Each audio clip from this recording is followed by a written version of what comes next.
नाज़रीन, वाशिंगटन में रात गहरी हो चुकी है। ये कल रात का वाक़या है। सदर ट्रंप अपने दफ्तर में बैठे हैं, फ़ोन उनके हाथ में है। दूसरी जानिब तेल अवीव में इसराइली वज़ीर-ए-आज़म बेंजामिन नेतन्याहू लाइन पर है। फिर अचानक फ़ोन पर 4 ऐसे जुमले अदा होते हैं जो अब सारी दुनिया की ज़ुबान पर चढ़ चुके हैं और पूरी दुनिया देख रही है कि एक नया शिफ्ट आ गया है अमेरिका और इसराइल के ताल्लुकात में। पहला जुमला क्या था? तुम पागल हो, you are crazy, Trump Netanyahu को कहता है। दूसरा, तुम जेल में होते अगर मैं ना होता। तीसरा, मैं तुम्हारी जान बचा रहा हूं। और चौथा सबसे काटदार था, अब सब तुमसे नफरत करते हैं, सब इसराइल से नफरत करते हैं और ये तुम्हारी वजह से है।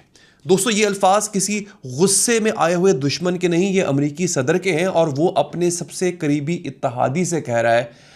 कल रात फ़ोन पर यह वाक़या पेश आया है। एक्सियोस ने यह खबर 8 घंटे पहले ब्रेक की थी। 3 मुख्तलिफ अमरीकी सरकारी ज़राए के हवाले से सहाफ़ी ब्रिक रूवेड और मार्क कोपोटो ने इस पर तफसीलात शाया की। और फिर नाजरीन, unit news, Al Jazeera, Raw Story और बिजनेस टुडे सब ने इसी खबर की तस्दीक की है। नाजरीन, कोपोटो ने एक और जुमला भी शाया किया जिसे ट्रंप ने गुस्से से कहा था कि तुम क्या कर रहे हो। ये उर्दू तर्जमा है बेसिकली अंग्रेजी जुमले का, जिसमें असल में जो लफ्ज़ जो अदा किए गए वो ये थे, what the F U are doing. अब ये सिर्फ एक फ़ोन कॉल नहीं थी दोस्तों, ये 70 साल की उस गहरी दोस्ती का जनाजा था जो कल रात निकला। और आज के इस तज़िये में आपको वो पूरी कहानी मिलेगी जो इस कॉल के पीछे छुपी है। एक साम्राज्य का चेहरा जो आखिरकार बेनकाब हो गया, एक इत्तेहादी का इनकार जो खुफिया ना रह सका, पाकिस्तान की एक खामोश सिफारती फतह जिसे यूरोपीय यूनियन ने भी तस्लीम कर लिया, और सबसे बढ़कर एक ऐसा इंकशाफ जिसे अमेरिका के सबसे बड़े दाएं बाजू के तज्जियाकार ने अपने ही अल्फाज से सारी दुनिया पर आश्कार कर दिया। दोस्तों, 5 मिनट के बाद आप समझेंगे कि एक ही शाम एक ऐसा सवाल हल हो गया जो 95 दिन से हर तज्जिया निगार को हैरान कर रहा था। शुरू करते हैं दोस्तों उसी फ़ोन से जिसने सब कुछ बदल के रख दिया। नाज़रीन, इस पूरी कहानी में सबसे दिलचस्प बात यह नहीं कि ट्रंप ने नेतन्याहू को क्या कहा, सबसे दिलचस्प बात यह है कि इस बात की तरदीद किसी ने नहीं की। मार्क लियोन, ये एक नाम याद रखिएगा, ये अमेरिका के सबसे बड़े दाएं बाजू के तज्जियाकारों में से एक हैं। फॉक्स न्यूज़ पर घंटों छाए रहने वाले, फॉक्स न्यूज़ का चेहरा है और ट्रंप और नेतन्याहू दोनों के करीबी दोस्त हैं। अगर किसी को इस कॉल की तरदीद करनी चाहिए थी तो वो लिवियन ही थे, और अगर कोई शख्स ये सबूत दे सकता था कि ये सब झूठ है तो वो भी लिवियन ही होते। लेकिन लिवियन ने क्या कहा, उसका रद्द अमल पढ़िए, क्योंकि इसी रद्द अमल में सारी कहानी छुपी है। लिवियन ने यह नहीं कहा कि यह कॉल झूठी है, लिवियन ने यह भी नहीं कहा कि ट्रंप ने ऐसा कभी नहीं कहा। इसकी बजाय उसके अल्फाज ये थे कि अगर इस कॉल का मजमून दुरुस्त है तो मेरे ख्याल में ये काफ़ी बुरा है और ये लीक वफाकी कानून यानी फेडरल लॉ की खिलाफ वर्जी है। क्या FBI तहकीकात करेगी कि ये किसने लीक किया? अब ज़रा इन अल्फाज का तज्जिया कीजिए। मैं आपको क्यों बता रहा हूँ, बताने को और बहुत कुछ है ताकि पता चल जाए कि किस हद तक तस्दीक शुदा खबर है जो मैं आप तक पहुंचा रहा हूं। लिवियन का दिफा कॉल के मजमून पर नहीं था, लिवियन का दिफा सिर्फ यह था कि यह बात लीक नहीं होनी चाहिए थी। और जब आपका एतराज़ इस बात पर ना हो कि क्या हुआ, बल्कि इस पर हो कि यह बात सामने क्यों आई, तो दरअसल आपने उस बात की खामोशी से तस्दीक कर दी है। मारियो नौफल ने इस बारीक नुक्ते को खूब पकड़ा और अपने तज़्ज़िये में लिखा कि जब आपका दिफा यह हो कि यह प्राइवेट कॉल कभी लीक नहीं होनी चाहिए थी के बजाय ये कि ऐसी कोई कॉल हुई ही नहीं थी, तो आपने खुद अपने हाथों से कॉल की तस्दीक की। और फिर जो असल पंच है मारियो का वो ये है जो हर संजीदा तज़्ज़ियानिगार को सुनना चाहिए कि 95 दिन से सिफारती हलकों में एक ही सवाल गर्दिश कर रहा था कि ट्रंप नेतन्याहू को कंट्रोल करता है या नेतन्याहू ट्रंप को। आज रात ये सवाल हमेशा के लिए हल हो गया। अमरीकी सरकारी ज़राए के मुताबिक ट्रंप ने नेतन्याहू को और नौफल के अल्फाज में रौंद डाला है। नाज़रीन, ये जुमला तारीख की किताबों में लिखा जाएगा और वो है कि तुम जेल में होते अगर मैं ना होता। अब मैं आपको इस जुमले की गहराई में लेकर चलता हूं, क्योंकि ये सिर्फ एक कोई जाती ताना नहीं था, ये एक सिफारती एटम बम था जो अमेरिका ने इसराइल पर फोड़ा। नेतन्याहू अपने ही मुल्क में 2019 से रिश्वत और धोखाधड़ी के मुकदमात का सामना कर रहे हैं। कई मौकों पर सजा उसके बहुत करीब पहुंची थी, लेकिन हर बार ट्रंप ने अपने सिफारती वजन और सियासी असर रसूख से उसके करियर को सहारा दिया। और कल रात ट्रंप ने फ़ोन पर अपने दोस्त को वो एहसान याद दिलाया है जो अब तक बड़ी खामोशी से जिस पे बात की जाती थी। अब ये महज गुस्से का इजहार नहीं, ये खुली धमकी है। एक इत्तेहादी अपने इत्तेहादी को जेल की सलाखों की याद दिला रहा है, और इसका मतलब सिर्फ यही नहीं कि ट्रंप गुस्से में है, बल्कि ये कि अब ये एहसान लेने देने का खेल खुलकर सामने आ गया है। 2008 के बाद यानी 18 साल में ये पहली बार हुआ है कि एक अमरीकी सदर ने एक इसराइली वज़ीर आज़म को इस खुले अंदाज से जलील किया हो। और अब मैं आपको लेकर चलता हूं पीछे, ये कॉल आज ही क्यों हुई और इसके पीछे असल दबाव कहां से आया, ये समझना इस पूरी कहानी की कुंजी है दोस्तों। और जवाब सिर्फ एक लफ्ज में है, वो है ईरान। आज सुबह 6:30 बजे के करीब तेहरान में एक खामोश लेकिन इंतहाई अहम फैसला होता है। पासदाराने इनकलाब से मुंसलिक तस्नीम न्यूज़ एजेंसी ने ऐलान किया कि ईरान का मुज़ाकराती वफ़द पाकिस्तान की सालसी से अमेरिका के साथ होने वाले राब्ते फौरी तौर पर मुअत्तल कर रहा है। वजह बताई गई लबनान में जारी इसराइली फौजी कार्रवाइयां, जिन्हें तेहरान ने सीज फायर की खिलाफ वर्जी करार दिया और शर्त यह रखी थी कि ये कार्रवाइयां रुकेंगी, इसराइली फौज लबनानी इलाके से निकलेगी, तभी बात हो सकती है। लेकिन सिर्फ इतना ही नहीं नाज़रीन, तेहरान ने साथ ऐसी धमकी भी दी जिसने वाशिंगटन के ऐवानों में हलचल मचा दी। हुर्मुज़ की मुकम्मल बंदिश होगी, बहिरा अहमर में बाबुल मंदाब महाज की फ़ाली होगी, यानी बाबुल मंदाब को भी हम बंद करेंगे और वहां पर जो हौसी हैं उनको एक्टिव करेंगे। अब इस बात का ज़रा आप वज़न समझिए, दुनिया का 20% तेल हुर्मुज़ की तंग समंदरी पट्टी से गुजरता है, तकरीबन 10% बाबुल मंदब से। अब मिलकर यह तादाद बनती है 30%, यानी दुनिया की 1/3 तवानाई की तरसील, और यह सब कुछ एक ही फैसले से रुकने वाला था। इसके बाद ईरानी फौजी कमांडर अली अब्दुल हई का बयान सामने आता है, जिसे ईरान इंटरनेशनल ने ब्रेक किया। उनके अल्फाज क्या थे, क्योंकि इनमें कोई ना कोई सिफारती उलझन थी, ना ही कोई अल्फाज की गोलमोल इस्तेमाल किया गया था। वो कहते हैं अगर इसराइल ने बैरूत पर बमबारी की तो हम क्या करेंगे। अब ये बहुत इंपॉर्टेंट अल्टीमेटम था। हम शुमाली इसराइल के बाशिंदों और फौजी बस्तियों को अपना इलाका छोड़ देने का मशवरा देते हैं, क्योंकि अगर वो नुकसान से बचना चाहते हैं तो इसराइल के ये इलाके खाली कर दें। शुमाली इसराइल अपना इलाका छोड़े, ये कोई अब रिवायती सिफारती पैगाम नहीं था, ये एक खुली और इंतहाई महज़्ज़ब अंदाज में दी गई फौजी धमकी थी। और फिर नाज़रीन, अब इवेंट्स देखिए कैसे अनफोल्ड होते हैं। 1 घंटे के बाद तेहरान से एक और आवाज़ उठती है। सुप्रीम लीडर के आला मुशीर हैं अल जज़ीरा के ज़रिए उन्होंने साफ अल्फाज में कहा कि ईरान अब ना बहरी नाकाबंदी बर्दाश्त करेगा और ना लबनान में किसी किस्म की कशीदगी। शाम 5 बजे अल जज़ीरा ने एक और ख़बर ब्रेक की, और ख़बर पाकिस्तान के लिए बेहद अहम थी। पाकिस्तानी वज़ारत ख़ारजा ने तस्दीक की है कि ईरान ने पाकिस्तान से कशीदगी कम करने में मदद तलब की है। अब उस पूरी चाल को देखिए, आपको समझ आ जाएगा अगर आप मेरे साथ गौर से वीडियो देख रहे हैं, क्योंकि ये सिफारतकारी का एक शाहकार नमूना है जो पेश किया गया। ईरान ने एक हाथ से मुज़ाकरात की मेज़ छोड़ी, दूसरे हाथ से इसराइली शहरियों को धमकी दी, और तीसरे हाथ से पाकिस्तान के ज़रिए बड़ी खामोशी से वाशिंगटन को पैगाम भेजा कि अपने दोस्त को संभालो वरना सब कुछ तबाह हो सकता है। इसी शोर में, इसी दबाव में ट्रंप ने फ़ोन उठाया और फिर जो हुआ वो आप सुन चुके हैं। अब गौर कीजिए, ईरान ने किसी पर गोली नहीं चलाई, किसी पर मिसाइल नहीं दागा, किसी का खून नहीं बहाया। ईरान ने सिर्फ एक काम किया, मुज़ाकरात की मेज़ उसने छोड़ी और दुनिया की सबसे बड़ी फौजी ताकत अपने ही इत्तेहादियों पर गालियों से बरस पड़ी। यही नाजरीन नए आलमी निज़ाम की सबसे वाज़ेह अलामत है। और अब आते हैं उस खेल के दूसरे खिलाड़ी की तरफ, इसराइल। और सबसे बुनियादी सवाल यह है कि नेतन्याहू कल रात बैरूत पर बमबारी क्यों करना चाहता था। इसका जवाब आज 3 मुख्तलिफ तज्ज़ियाकारों ने दिया है।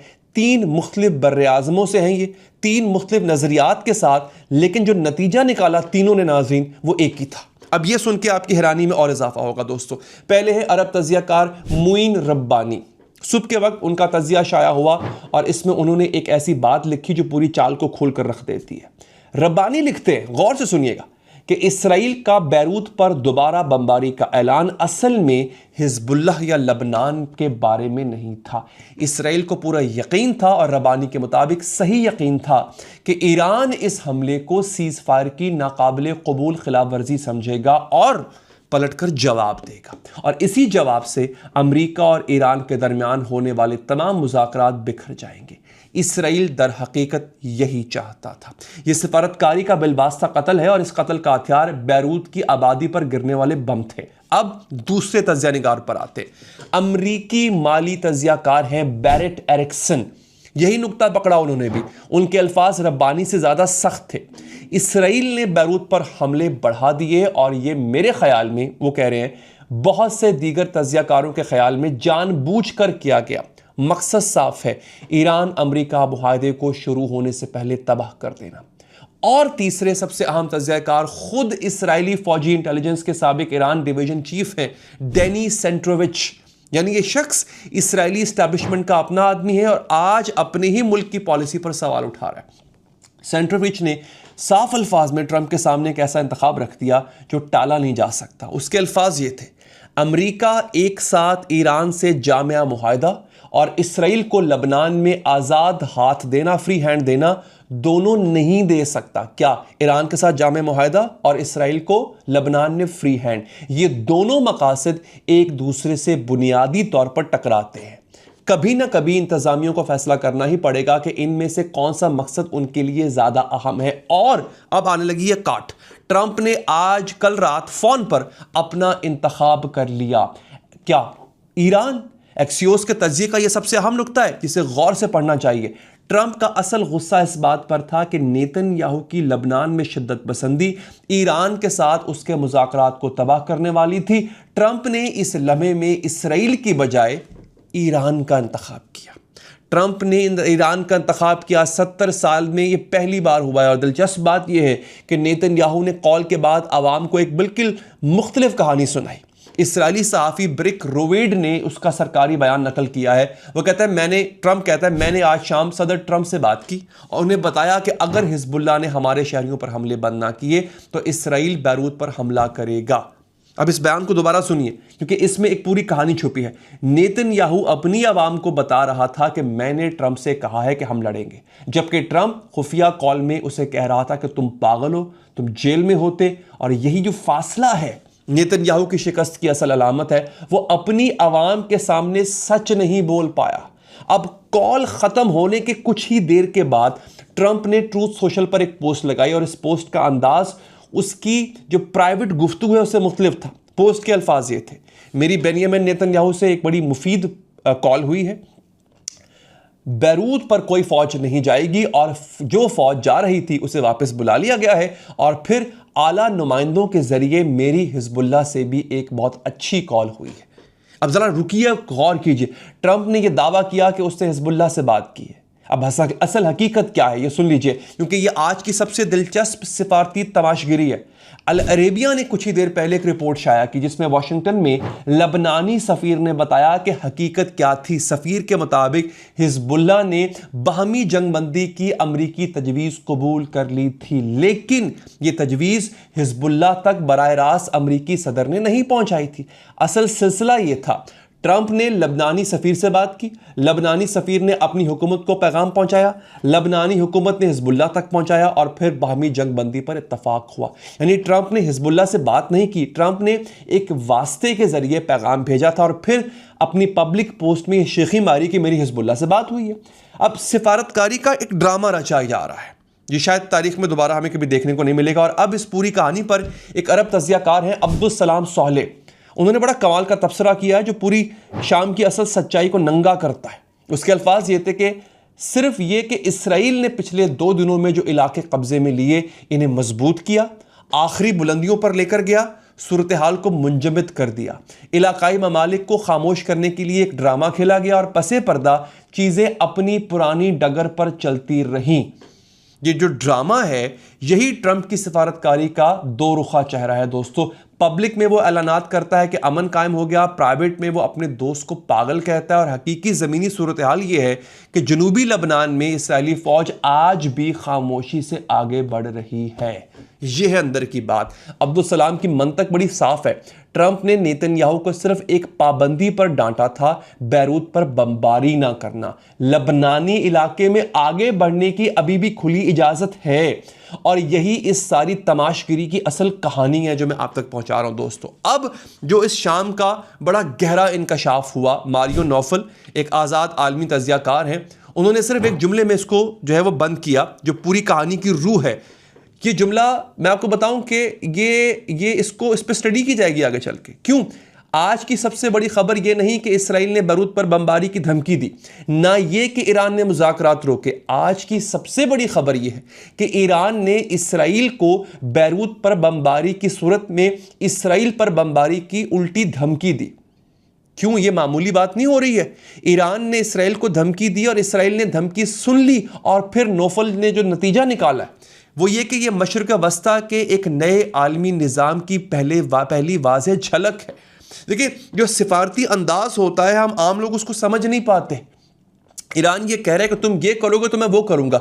वो अब एक आलमी ताकत के तौर पे ये पैगाम दे रहा है। It's not just another country. अब आप इस बात को समझने के लिए आपको ज़रा पीछे जाना होगा दोस्तों।